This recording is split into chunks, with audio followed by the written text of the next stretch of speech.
Hello दोस्तों, आज के इस वीडियो में हम HDFC bank government benefit savings accounts के बारे में बिल्कुल डिटेल्स में बात करने वाले हैं कि ये सेविंग्स अकाउंट कैसा सेविंग्स अकाउंट है और क्या आपको आज के डेट में एचडीएफसी बैंक का government benefit savings accounts open करवाना चाहिए या फिर नहीं ओपन करवाना चाहिए और इस सेविंग्स अकाउंट्स को कौन कौन से लोग ओपन करवा सकते हैं।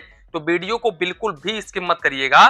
वीडियो स्टार्ट करते हैं। अब देखो भाई, यहाँ पर आपको पता ही है कि एचडीएफसी बैंक प्राइवेट सेक्टर का बैंक है और ये इंडिया का नंबर 1 बैंक है, यानी कि टॉप क्लास बैंक है। और भाई इस बैंक में आपको मोबाइल बैंकिंग का फैसिलिटीज नंबर 1 क्वालिटी का देखने को मिलता है। दूसरी बात भाई, यहाँ पर एचडीएफसी बैंक आज के डेट में 2.50% पर एनम का इंटरेस्ट रेट सेविंग्स अकाउंट्स के ऊपर ऑफर करता है।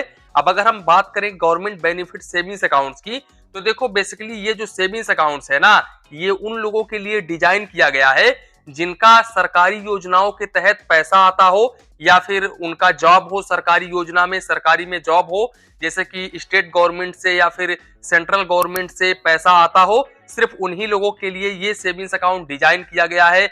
जिनको डीबीटी का लाभ मिलता हो उनके लिए भी ये सेविंग्स अकाउंट डिजाइन किया गया है। तो अगर आप ऐसे ही जाते हो एचडीएफसी बैंक में अपना सेविंग्स अकाउंट ओपन करवाने के लिए, अगर आपका कुछ भी फंड वगैरह नहीं आता है किसी भी गवर्नमेंट के अंतर्गत, तो फिर इस केस में आपका सेविंग्स अकाउंट्स इनके कर्मचारी ओपन नहीं करेंगे। अब दूसरी बात भाई, इस सेविंग्स अकाउंट्स को आप 10 ईयर से ओपन करवा सकते हो। जानकारी के लिए हम आप लोगों को बता दें कि जब आप 10 ईयर से अपना सेविंग्स अकाउंट ओपन करवाते हो तब ये सेविंग्स अकाउंट पूरी तरीके से माइनर के कैटेगरी में आता है। और भाई यहाँ पर एचडीएफसी बैंक माइनर को भी एटीएम कार्ड इश्यू करता है, तो ये काफी अच्छी बात है। बाकी ये सेविंग्स अकाउंट पूरी तरीके से जीरो बैलेंस सेविंग्स अकाउंट्स है। यहाँ पर अकाउंट ओपन करवाते समय ना ही तो आपको एक भी रुपए डिपॉजिट करनी पड़ती है और ना ही तो आपको इस सेविंग्स अकाउंट्स के ऊपर मिनिमम बैलेंस मेंटेन करके चलना पड़ता है और ना ही तो आपको मिनिमम बैलेंस के ऊपर चार्जेस देना पड़ता है। तो ये काफी अच्छी बात है इस सेविंग्स अकाउंट की। दूसरी बात भाई, इस सेविंग्स अकाउंट्स के अंतर्गत आपको 25 पेज का चेकबुक पर फाइनेंशियल ईयर बिल्कुल फ्री ऑफ कॉस्ट में देखने को मिल जाता है। हालांकि यहाँ पर एचडीएफसी बैंक ने अपने अगस्त 2025 लेटेस्ट सर्विस चार्जेस में ये मेंशन किया है कि जितने भी अदर सेविंग्स अकाउंट्स वेरिएंट हैं, यानी कि रेगुलर सेविंग्स अकाउंट्स को छोड़ करके, और जिन सेविंग्स अकाउंट्स में 25,000 रुपए से अधिक मिनिमम बैलेंस मेंटेन करना होता है, उन सेविंग्स अकाउंट्स को छोड़ करके और जितने भी सेविंग्स अकाउंट्स वेरिएंट हैं, उन सभी सेविंग्स अकाउंट्स वेरिएंट के ऊपर हम 10 पेज का चेकबुक बिल्कुल फ्री ऑफ कॉस्ट में पर एनम प्रोवाइड करेंगे। लेकिन मैंने कस्टमर केयर से बात किया तो उन्होंने सीधे सीधे बोला कि सर इस स्कीम्स के अंतर्गत 25 पेज का चेकबुक पर फाइनेंशियल ईयर बिल्कुल फ्री ऑफ कॉस्ट में देखने को मिल जाता है। हालांकि इन्होंने अपने वेबसाइट के ऊपर भी मेंशन किया है। और अगर आप एक्स्ट्रा चेकबुक लेते हो तो फिर इस केस में आपको 75 रुपए प्लस जीएसटी चार्जेस देना पड़ता है। दूसरी बात भाई, अगर हम एसएमएस अलर्ट को लेकर के बात करें तो यहाँ पर आपको 20 पैसे पर एसएमएस चार्जेस देना पड़ता है। इसके अलावा यहाँ पर भाई अगर आप डुप्लीकेट पासबुक वगैरह लेते हो तो फिर इस केस में आपको 100 रुपए प्लस जीएसटी डुप्लीकेट पासबुक के ऊपर चार्जेस देना पड़ता है। सबसे अच्छी बात यह है कि इस सेविंग्स अकाउंट्स के ऊपर आपको कैश ट्रांजेक्शंस का लिमिट काफी हाई देखने को मिलता है।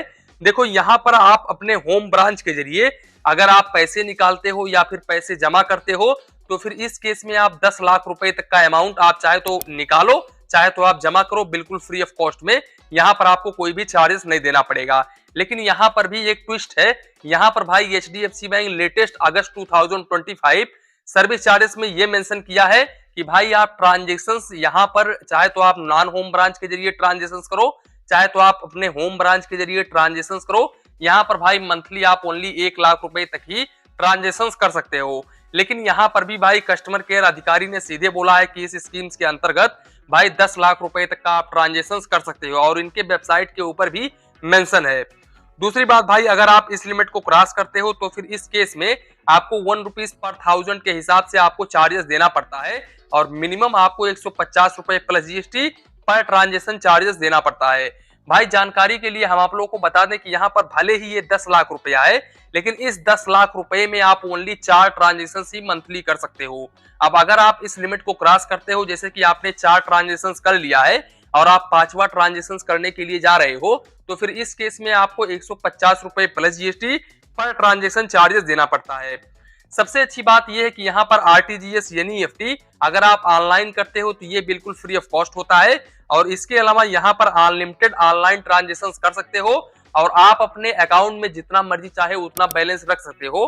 काफी सारे लोगों के मन में ये भी कंफ्यूजन और डाउट होता है कि हम अपने सेविंग्स अकाउंट्स में, यानी कि जो सेविंग्स अकाउंट ओपन करवा रहे हैं उस सेविंग्स अकाउंट्स में कितना बैलेंस रख सकते हैं। तो यहाँ पर आप जितना मर्जी चाहे उतना बैलेंस रख सकते हो, कोई दिक्कत वाली बात नहीं है। बाकी भाई अगर हम डेबिट कार्ड को लेकर के बात करें तो इस स्कीम्स के अंतर्गत आप कोई भी डेबिट कार्ड ले सकते हो एचडीएफसी बैंक का, और जो डेबिट कार्ड लेते हो उसी के अकॉर्डिंग आपको चार्जेस देना पड़ता है। वैसे अगर हम इनके सबसे छोटे डेबिट कार्ड को लेकर के बात करें तो इनका सबसे छोटा डेबिट कार्ड जो है वो है मनी बैग डेबिट कार्ड। भाई इस डेबिट कार्ड के ऊपर आपको 300 रुपए plus GST annual maintenance charges देना पड़ता है, और इस डेबिट कार्ड से आप यहाँ पर 25,000 रुपए पर डे निकाल सकते हो और 3 लाख रुपए तक ऑनलाइन ट्रांजेक्शन कर सकते हो। बाकी अगर हम काउंट ऑफ ट्रांजेक्शन को लेकर के बात करें तो इनका एटीएम कार्ड ले जाकर के अगर आप एचडीएफसी बैंक के एटीएम मशीन से, यानी कि इनके ओन बैंक के एटीएम से ट्रांजेक्शन करते हो, जैसे कि यहाँ पर पैसे निकालते हो या फिर बैंक बैलेंस इंक्वायरी वगैरह करते हो, तो फिर इस केस में आप एक महीने में 5 ट्रांजेक्शन कर सकते हो बिल्कुल फ्री ऑफ कॉस्ट में।